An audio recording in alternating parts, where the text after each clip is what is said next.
জামালপুরের দেওয়ানগঞ্জের পাররামপুরে ঘটেছে এক হৃদয় বিচারক ঘটনা। ভুল করে ইঁদুর মারার গ্যাস ট্যাবলেট সেবন করে মৃত্যুবরণ করেছেন দুই বিআই, কানকু মিয়া এবং কোম্পানি ওরফে কমল মিয়া। হঠাৎ এই মৃত্যুতে সুখের ছায়া নেমে এসেছে দুই পরিবারে এবং দুই গ্রামে।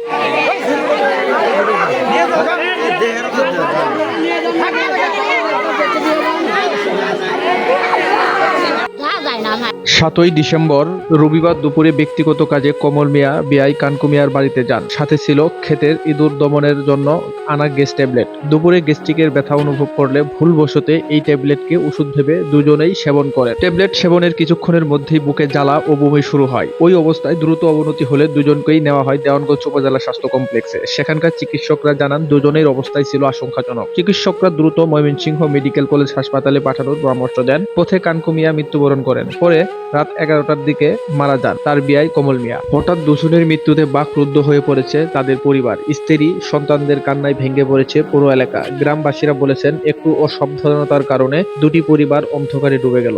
স্থানীয় জনপ্রতিনিধিরা জানান বাড়িতে বিষাক্ত সামগ্রী অসতর্কতাভাবে রাখার কারণেই এমন দুর্ঘটনা ঘটে থাকে। বিষাক্ত দ্রব্য সবসময় আলাদা ও নিরাপদ স্থানে রাখার আহ্বান জানিয়েছেন তারা। দুই অভিভাবকের মৃত্যুতে সুখের ছায়া নেমে এসেছে বানিয়াপাড়া এবং পুরাভিটা গ্রাম। স্বজনদের আহাজারিতে ভারী হয়ে আছে প্রতিটি ঘর। এই মর্মান্তিক ঘটনাটি আবারও মনে করিয়ে দিচ্ছে সতর্কতা না মানলেই মুহূর্তেই নিভে যেতে পারে মানুষের প্রাণ।